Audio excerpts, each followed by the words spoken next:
శ్వేత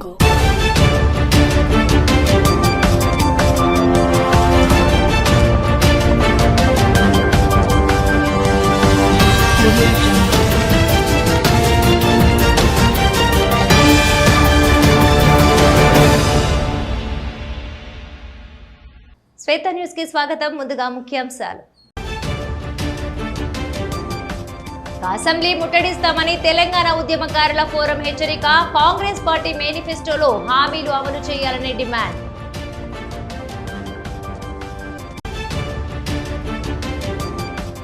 విద్యుత్ బస్సులను ఆర్టీసీకే ఇవ్వాలని సిఐటియు డిమాండ్. కరీంనగర్ డిపో ఎదుట ధర్నా ఆందోళన.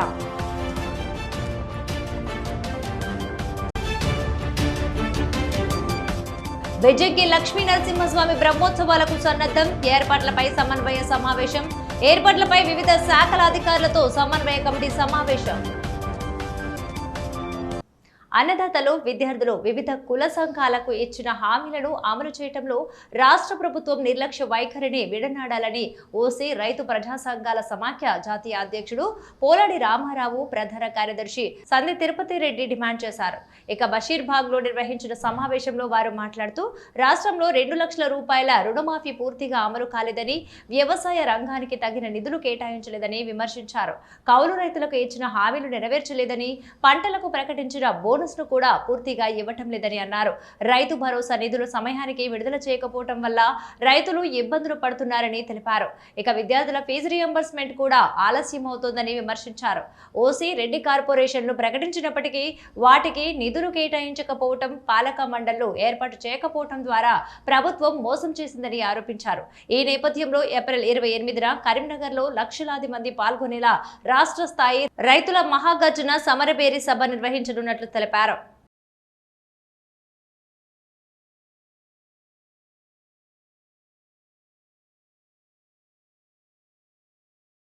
కుల సంఘాలకు ఇచ్చిన హామీలను నెరవేర్చడం లోపల పూర్తిగా నిర్లక్ష్య ధోరణి వహించింది.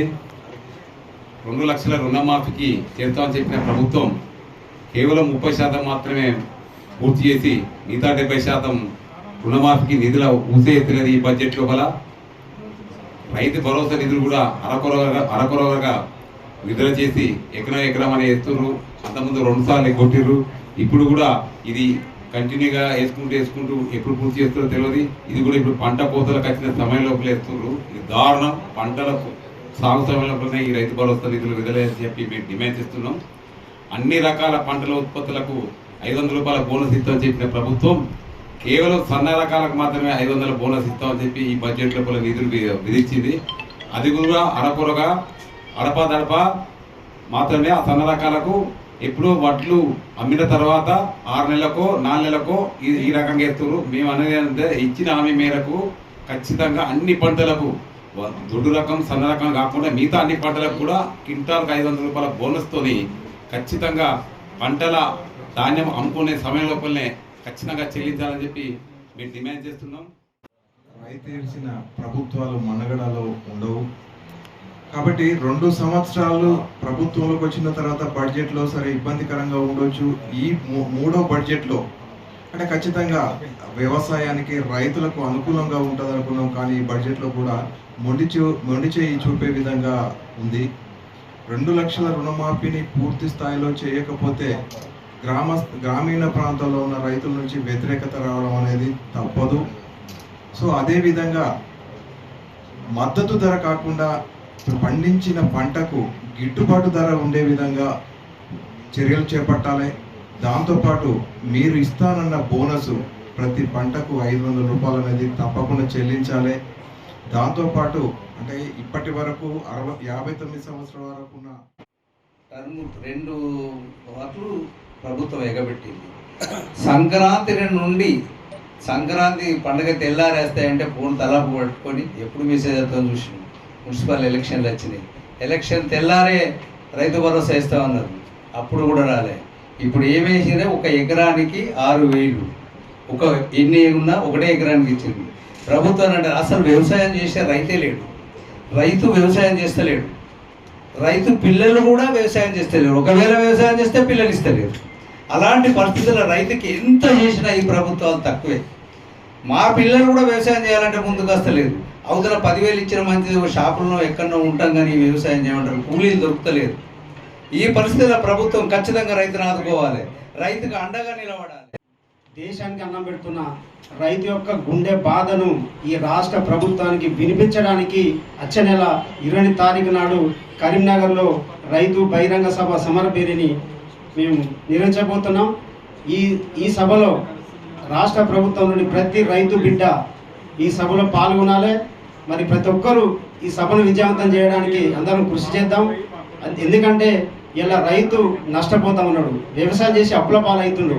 ఇలా పొలంలో ఇలా రైతు లేచి నేను పొలం కాడికి పోవన్నా లేకపోతే అప్పుల వాళ్ళ దగ్గరికి పోవాలని ఇలా ఎంతో ఇబ్బంది పడుతున్నాడు. అలాంటి రైతుకు ఇలా మొన్న రాష్ట్ర ప్రభుత్వం కూడా 2 లక్షల రుణమాఫీ చేయలే. అలాంటి రైతులకు వెంటనే 2 లక్షల రుణమాఫీ చేయాలని మేము డిమాండ్ చేస్తూ ఉన్నాం. అంతేకాకుండా ఇలా సబ్సిడీ మీద కూడా పనిముట్లు గతంలో ఇస్తుండే. రాష్ట్ర స్థాయి సీఎం కప్ క్రీడా పోటీలలో కరీంనగర్ జిల్లా తృతీయ ఓవరాల్ ఛాంపియన్షిప్ ను కైవసం చేసుకుంది. ఇక ఈ విషయాన్ని డివైఎస్ఓ వివివి శ్రీనివాస్ తెలిపారు. హైదరాబాద్ లోని ఎల్బీ స్టేడియంలో జరిగిన సీఎం కప్ బహుమతి ప్రధానోత్సవంలో రాష్ట్ర క్రీడా మంత్రి వాకిటి శ్రీహరి విజేతలకు ట్రోఫీలు అందజేశారు. ఈ పోటీలో ఆదిలాబాద్ జిల్లా 82.3 పాయింట్లతో ఇక ప్రథమ స్థానం, రంగారెడ్డి జిల్లా 79.5 పాయింట్లతో ద్వితీయ స్థానం సాధించగా కరీంనగర్ జిల్లా 79.4 పాయింట్లతో తృతీయ స్థానంలో నిలిచి ఓవరాల్ ఛాంపియన్షిప్ ను కైవసం చేసుకుంది. విజేతలకు క్రీడా మంత్రి Vakiti Srihari, sports authority chairman Sivakumar Reddy, MD Poni Baladevi, అంతర్జాతీయ క్రీడాకారిణి సైనా నెహ్వాల్ తదితరులు బహుమతులు అందజేశారు. ఇక కరీంనగర్ జిల్లా ఈ విజయాన్ని సాధించడం పట్ల ఒలింపిక్ అసోసియేషన్ ప్రతినిధులు, వివిధ క్రీడా సంఘాల నాయకులు, కోచ్లు, క్రీడాకారులను అభినందించారు. ఈ సందర్భంగా మంత్రి మాట్లాడుతూ రాష్ట్రంలో క్రీడాభివృద్ధికి 616 కోట్లను మంజూరు చేసి కోచ్లకు తగిన గుర్తింపు ఇచ్చి నియామకాలు చేపట్టేందుకు చర్యలు తీసుకుంటామని హామీ ఇచ్చారు.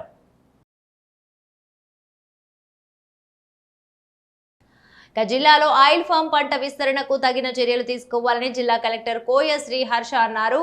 ఇక జిల్లా కలెక్టర్ కోయ శ్రీ హర్ష సుల్తానాబాద్ మండలం బొంతకుంటపల్లి గ్రామంలో పర్యటించారు. బొంతకుంటపల్లి గ్రామంలోని ఆయిల్ ఫామ్ తోటలను, ఇందిరమ్మ ఇండ్ల నిర్మాణ పురోగతిని కలెక్టర్ పరిశీలించారు.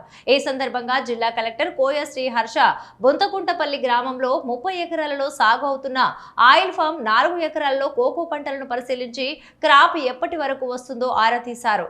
ఆయిల్ ఫామ్ తోటలలో కోకో అంతర పంట సాగు చేసుకోవచ్చని తెలిపారు. సుల్తానాబాద్ మండలంలో 350 ఎకరాలలో ఆయిల్ ఫామ్ సాగు జరుగుతోందని కలెక్టర్ తెలిపారు. రాబోయే జూన్ నెల నుండి కొన్ని చోట్ల ఆయిల్ ఫామ్ పంట కోతలు ప్రారంభమవుతాయని అన్నారు. మండలంలో ఆయిల్ ఫామ్ సాగు మరింత విస్తరించేందుకు అవసరమైన చర్యలు తీసుకోవాలని కలెక్టర్ తెలిపారు. ఆయిల్ ఫామ్ తోటలలో నరేగా క్రింద గడ్డి తొలగింపు చేర్చితే రైతులకు ఉపయోగకరంగా ఉంటుందని రైతులు కలెక్టర్ను కోరారు.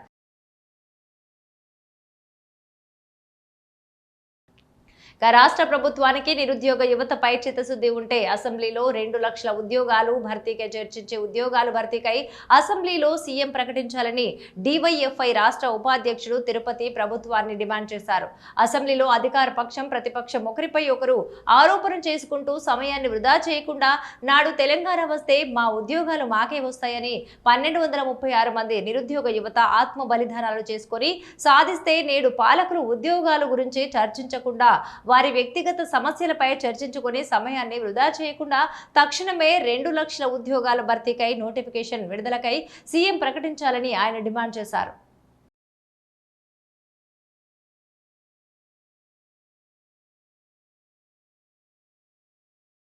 విద్యుత్ బస్సులను ప్రైవేటు కంపెనీలకు అప్పగించకుండా ఆర్టీసీకే ఇవ్వాలని, ఆర్టీసీని బలోపేతం చేయాలని సిఐటియు డిమాండ్ చేసింది. ఈ మేరకు కరీంనగర్లో డిపో ఎదుట ధర్నా కార్యక్రమం నిర్వహించింది. ఈ సందర్భంగా సిఐటియు జిల్లా అధ్యక్షుడు ఉప్పునూటి శ్రీనివాస్ మాట్లాడుతూ కేంద్ర ప్రభుత్వం తీసుకొచ్చిన మోటారు వెహికల్ యాక్ట్ 2019 విద్యుత్ బస్సుల విధానం వల్ల ఆర్టీసీలు తీవ్రమైన ఆర్థిక సంక్షోభాన్ని ఎదుర్కొంటున్నాయని విమర్శించారు. విద్యుత్ బస్సులను గ్రాస్ కాస్ట్ కాంట్రాక్ట్ విధానంలో ప్రైవేటు కంపెనీల ద్వారా నడపటం వల్ల ఆర్టీసీకి పాత్ర లేకుండా పోతుందని, అయినా ఖర్చు మాత్రం ఆర్టీసీ భరించాల్సి వస్తుందని అన్నారు. దీనివల్ల రోజుకు సుమారు 50 లక్షలు, సంవత్సరానికి 182 కోట్ల భారం పడుతోందని తెలిపారు. విద్యుత్ బస్సుల పేరిట ఆర్టీసీ భూములను ప్రైవేటు సంస్థలకు అప్పగించటం జరుగుతోందని, దీనివల్ల భవిష్యత్తులో డిపోలు విస్తరించే అవకాశాలు తగ్గిపోతాయని ఆందోళన వ్యక్తం చేశారు. డ్రైవర్లు, మెకానిక్లు, కండక్టర్లు ఉద్యోగాలు కోల్పోయే ప్రమాదం ఉందని పేర్కొన్నారు. ఆర్టీసీ ఆదాయం పెరగకపోయినా ఖర్చులు పెరగటం వల్ల సంస్థ మరింత నష్టాల్లోకి వెళ్లే పరిస్థితి ఏర్పడుతుందని తెలిపారు.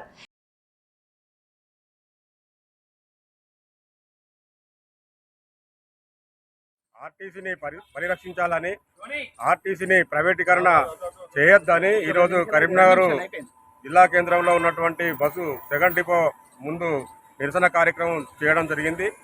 మోడీ ప్రభుత్వం తీసుకొస్తున్నటువంటి ఎలక్ట్రికల్ బస్సులు ఏదైతే ఉందో అది ప్రైవేట్ ఏజెన్సీలకు అప్పచెప్పి ప్రైవేట్ ఏజెన్సీలకు లాభం జరిగే అట్లాంటి పద్ధతిలో సబ్సిడీలన్నీ కూడా ప్రైవేట్ ఏజెన్సీలకు ఇవ్వాలని చెప్పేసి తీసుకొస్తున్నటువంటిది ఏదైతుందో అది ఆర్టీసీకి నష్టం.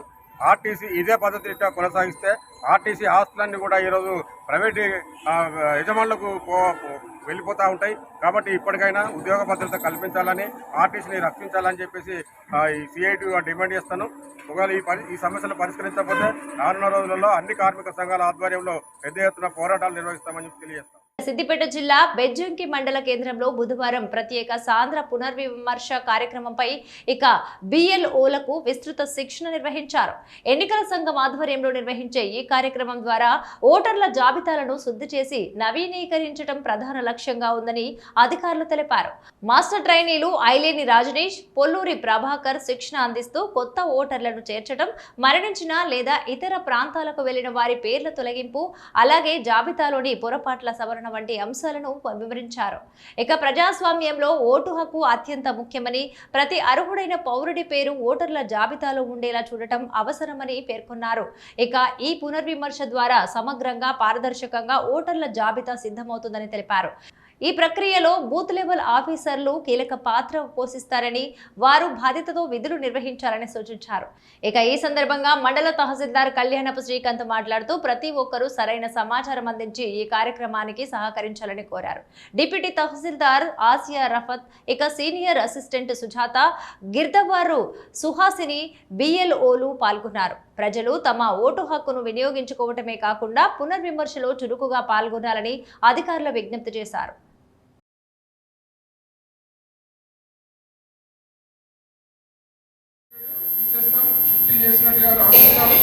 తర్వాత ఎవరైనా డెత్ అయినట్లయితే వాళ్ళని తొలగిస్తూ ఉంటాము. ఇంకెవరైనా కొత్త ఓటర్ దగ్గర వచ్చినట్లయితే వాళ్ళని మన ఓటర్ జాబితాలో కూడా చేర్చుకుంటూ ఉంటాము. అది ఏంటంటే ఉన్నటువంటి ఎగ్జిస్టింగ్ ఓటర్ జాబితాకు చిన్న చిన్న ప్యాచ్ వర్క్లు చేయడం లాంటిది. ఇప్పుడు స్పెషల్ ఇంటెన్సివ్ రివిజన్ అంటే జాగ్రత్తగా గమనించండి. ఇది ఇంతకుముందు మనకి 8 సార్లు చేయడం జరిగింది. మన యొక్క ప్రజాతంత్ర భారతదేశం లోపల 8 సార్లు మనం ఓటర్ లిస్టును ఇంటెన్సివ్గా రివైజ్ చేసుకోవడం జరిగింది. ఇప్పుడు లాస్ట్ చివరిగా మనకు 2002 నుంచి 2004 సంవత్సరం లోపల ఇంటెన్సివ్ రివిజన్ అనేటువంటి జరిగింది. దాని ఆధారంగా ఇప్పుడు మనం దాన్ని రివిజన్ చేయడం జరుగుతూ ఉంటుంది. జాగ్రత్తగా గమనించండి. ఇప్పుడు మనకి ఏది క్రైటీరియా, ఇంతకుముందు మనం ఎస్ఎస్ఆర్ చేసేటప్పుడు దేన్ని తీసుకున్నాం, మనం అందరం మన దగ్గర ఉన్నటువంటి బీఆర్ఎస్ ప్రభుత్వ పాలనలో తీసుకువచ్చిన ధరణి పోర్టల్ ద్వారా తాము విలువైన భూములను కోల్పోయామంటూ పెద్దపల్లి జిల్లా ధర్మారం మండలం కేంద్రంలోని అంబేద్కర్ చౌరస్తా వద్ద పలువురు బాధితులు నిరసనకు దిగారు. ఈ సందర్భంగా బాధితులు మాట్లాడుతూ ధరణి పోర్టల్ ద్వారా తమకు తీరని అన్యాయం చేశారని ఆవేదన వ్యక్తం చేశారు. గత కొన్నేళ్లుగా పహారీలో ఉన్న తమ భూములను స్థానిక పుస్కూరి వంశానికి చెందిన కొంతమంది దొరలు తమ భూములు అక్రమంగా పట్టాలు చేసుకున్నారని ఆరోపించారు. తమ తాతలు తండ్రుల కాలం నుండి ప్రభుత్వ రికార్డుల్లో ఉన్న తమ భూములను ధరణి పోర్టల్ ద్వారా అధికారులతో కుమ్మక్కై పట్టాలు పొంది తమకు అన్యాయం చేశారన్నారు. ఇప్పటికైనా అధికారులు, ప్రజాప్రతినిధులు స్పందించి స్థానిక దొరల చేతుల్లో అక్రమంగా ఉన్న భూములను తమకు అప్పచెప్పాలని డిమాండ్ చేశారు.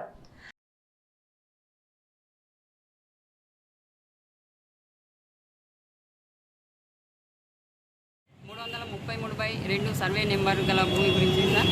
1969లో ఉన్న భూమి సార్. అది మా తాతల ముత్తాతల ఉన్న భూమి సార్.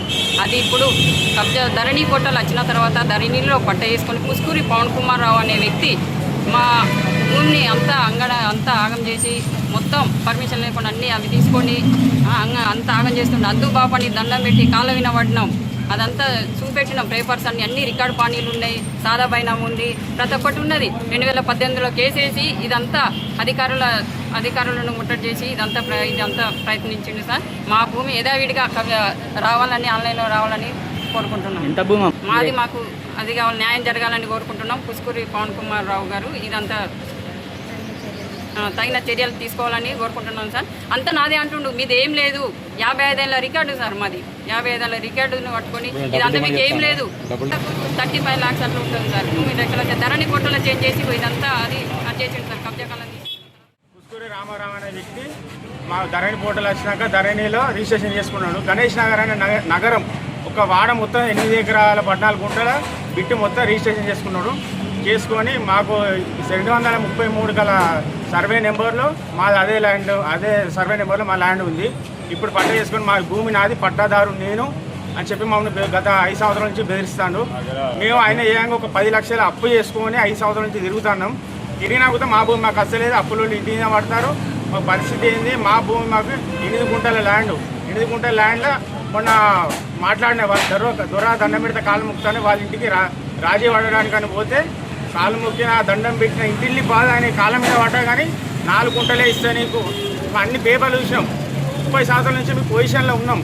పొజిషన్లో ఉండగా ఊతా కాలు మొక్కినా కానీ నీకు 4 గుంటలే ఇస్తా అని చెప్పి పట్ట చేస్తా అని చెప్పి 2 లక్షలు తీసుకున్నా ఊతా మా పట్ట చేస్తలేడు. మా భూమి మాకు కావాలి. 10 లక్షల అప్పు మునిగినా మంచిగా కానీ మా ల్యాండ్ మాకు కావాలి. కరీంనగర్ జిల్లా కేంద్రంలోని PML బ్యాంకెట్ హాల్లో బుధవారం రోజున కరీంనగర్ తెలంగాణ ఉద్యమకారుల ఫోరం ఆధ్వర్యంలో విలేకరుల సమావేశం ఏర్పాటు చేసి వారు మాట్లాడారు.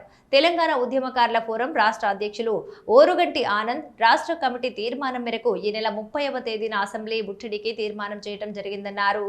గత 8 ఏళ్లుగా తెలంగాణ ఉద్యమకారుల హక్కులకై పోరాటం చేస్తున్నామని, కాంగ్రెస్ పార్టీ మేనిఫెస్టోలో పెట్టినటువంటి హామీలు తెలంగాణ ఉద్యమకారులకు ఇప్పటి వరకు అమలు చేయలేదన్నారు.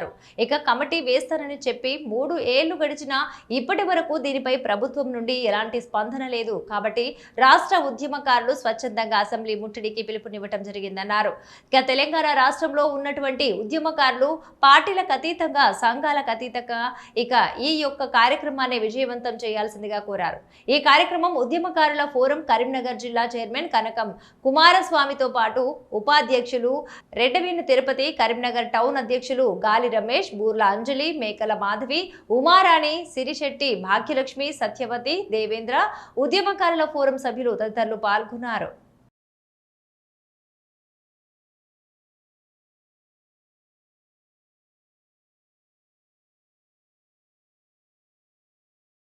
మిత్రులారా నమస్తే. తెలంగాణ ఉద్యమకారుల హక్కులకై నిర్విరామంగా అందాద 9 సంవత్సరాల నుండి ఎక్కడ కూడా మొక్కబోని ధైర్యంతో అసలు ఈ సమస్య పరిష్కారం ఉంటుందా, ఉద్యమకారులకు గుర్తింపు ఉంటుందా అన్నటువంటి సందర్భంలో పిడికెడు మందితో అంటే 5-6గురితో మొదలుపెట్టినటువంటి ఉద్యమం రాష్ట్ర వ్యాప్తంగా మేము విప్లవం చేయగలిగినాం, మేము విజయం సాధించగలిగినాం ముందుగా. అయితే మరి రాష్ట్ర ప్రభుత్వం మనం మేనిఫెస్టోలో పెట్టించగలిగినాం. ప్రతి తెలంగాణ ఉద్యమకారునికి 250 చదరపు గజాల భూమితో పాటు 25,000 పెన్షన్, మంచి గౌరవంతో కూడినటువంటి మీకు స్కీములు మేము వర్తింపజేస్తామని చెప్పి రాష్ట్ర ప్రభుత్వం ప్రకటించింది. మరి ప్రకటించిన తర్వాత మరి 2.5 సంవత్సరాలు కావస్తున్న సందర్భంగా కూడా మరి ఎక్కడా కూడా అది అమలుకు నోచుకోలేదు. అంటే స్థానికంగా ఉన్నటువంటి మంత్రులను అడిగినాం, ఎమ్మెల్యేలను అడిగినాం, ముఖ్యమంత్రి గారికి రక్తంతో లేఖలు రాసినాం. మేము చేయని కార్యక్రమం లేదు, మేము చేయని పద్ధతి లేదు. అన్ని పద్ధతుల్లో అవలంబించిన తర్వాత మరి 2.5 సంవత్సరాలు పూర్తి కావస్తుంది, 3 సంవత్సరాల దగ్గరికి వస్తుంది. కాబట్టి మరి ముఖ్యమంత్రి గారిని మరి మేము ఈ అసెంబ్లీ 30వ తేదీ వరకు ఈ అసెంబ్లీ సమావేశాలు ఉన్నాయి. మరి ఆ సమావేశాల్లో ఒక స్పష్టమైనటువంటి ప్రకటన ఇలా ఇవ్వాలని చెప్పి మమ్మల్ని అడుగుతున్నాం. మంత్రులు పొన్నం ప్రభాకర్ గారు, శ్రీధర్ బాబు గారు, కోదండరామ్ గారు, అద్దంకి దయాకర్ గారు, ఈ ప్రభుత్వంలో ఉన్నటువంటి ఉద్యమకారులందరూ కూడా మరి 2 నెలల క్రితమే ఈ కమిటీ వేస్తామని చెప్పి బాజాప్తా వాళ్ళు ప్రకటించినటువంటి సందర్భాలు. పిసిసి అధ్యక్షుడు మహేష్ గౌడ్ కూడా ఆయన అసెంబ్లీ సాక్షిగా ఉద్యమకారులకు మేము న్యాయం చేస్తాం, ఈ నెలలనే కమిటీలు వేస్తామని చెప్పి పెద్దలు కూడా చెప్పినటువంటి సందర్భాలు మీకు గుర్తు చేస్తున్నా. కరీంనగర్ జిల్లా వీణవంక మండలం గంగారం గ్రామంలో ఆదర్శ మల్టీ స్పెషాలిటీ హాస్పిటల్ ఆధ్వర్యంలో స్వర్గీయ కరివేద సదాశివరెడ్డి గారి సంస్మరణార్థం ఉచిత మెగా వైద్య శిబిరం నిర్వహించారు. ఈ శిబిరంలో గంగారం గ్రామంతో గ్రామంతో పాటు పరిసర గ్రామాల ప్రజలు పెద్ద ఎత్తున పాల్గొని వైద్యుల సలహాలు పొందారు. ఆదర్శ హాస్పిటల్ కు చెందిన వైద్యులు సిబ్బంది శిబిరంలో సేవలు అందించారు. మొత్తం దాదాపు 500 మందికి వైద్య పరీక్షలు నిర్వహించి అవసరమైన మందులను ఉచితంగా పంపిణీ చేశారు. ఈ సందర్భంగా hospital managing director doctor Kariveda Satyanarayana Reddy మాట్లాడుతూ ఇలాంటి వైద్య శిబిరాలను మరింత నిర్వహించి ప్రజలకు నాణ్యమైన వైద్య సేవలు అందించేందుకు కృషి చేస్తామని తెలిపారు. ఆపరేషన్ చేసుకోవాలనుకున్నా, అపెండిక్స్ ఆపరేషన్ చేసుకోవాలనుకున్నా, హర్షమాలలో ప్రాబ్లం ఉంది వాటికి ఆపరేషన్ చేసుకోవాలన్నా వాటన్నిటికీ కూడా ఏంటి అంటే మనకు ఇక్కడ కటింగ్ కాకుండా చిన్న రంధ్రం పెట్టి చేయడానికి ఇక్కడ వసతి ఉంది. హర్షమాలది కూడా మనకు లేజర్ది కూడా మనకు అక్కడ ఆపరేషన్ చేయడానికి సదుపాయం ఉన్నదన్నమాట. దీన్ని లాప్రోస్కోపిక్ సర్జరీ అంటారు. అంటే మీరు అందరూ సిజేరియన్ సెక్షన్ ఇవి కట్ చేయాలి. ఈ చిన్నగా హోల్ చేసి చేయడం వల్ల ఏంటి అంటే మనం ఇంటికి తొందరగా పోవచ్చు, రక్తం పోవడం తక్కువ ఉంటుంది, నొప్పి అనేది తక్కువ ఉంటుంది. మనము 2వ రోజు 3వ రోజు కూడా మన హాస్పిటల్ నుంచి ఇంటికి పంపించడానికి వసతి ఉంది. సో ఇవన్నీ ఏంటంటే అడ్వాన్స్ స్టేజ్ ఆపరేషన్స్ కావాలంటే మనకి ఇక్కడ మేడం ఉన్నారు. ఆడవాళ్ళు మనకు మేము సార్ దగ్గర చూపించుకోము, లేడీ డాక్టర్ దగ్గరనే చూపించుకుంటామంటే మేడం మంచిగా ట్రైన్ అయి ఉన్నారు, అక్కడ చూపించుకోవచ్చు.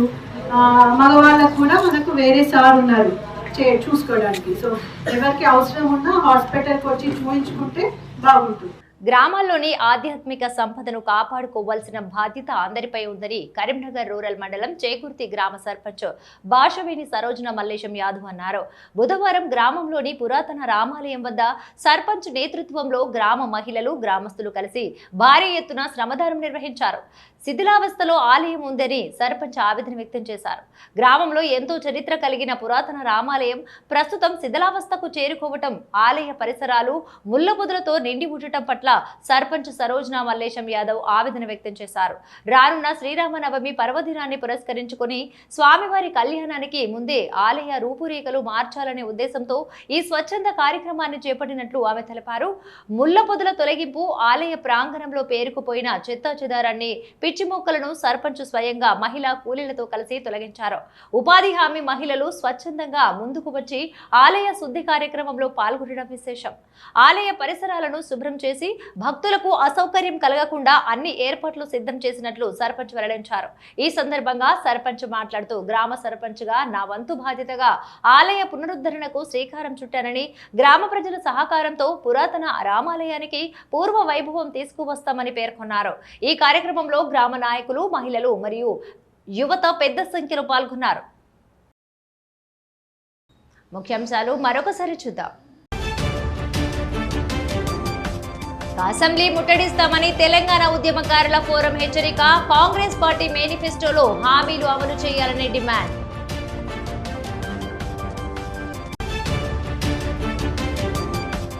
విద్యుత్ బస్సులను ఆర్టీసీకే ఇవ్వాలని సిఐటియు డిమాండ్. కరీంనగర్ డిపో ఎదుట ధర్నా ఆందోళన.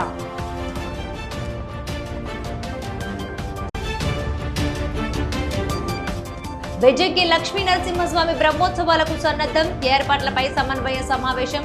ఏర్పాట్లపై వివిధ శాఖల అధికారులతో సమన్వయ కమిటీ సమావేశం. ఇవి ఈనాటి వార్తలు. చూస్తూనే ఉండండి శ్వేత న్యూస్.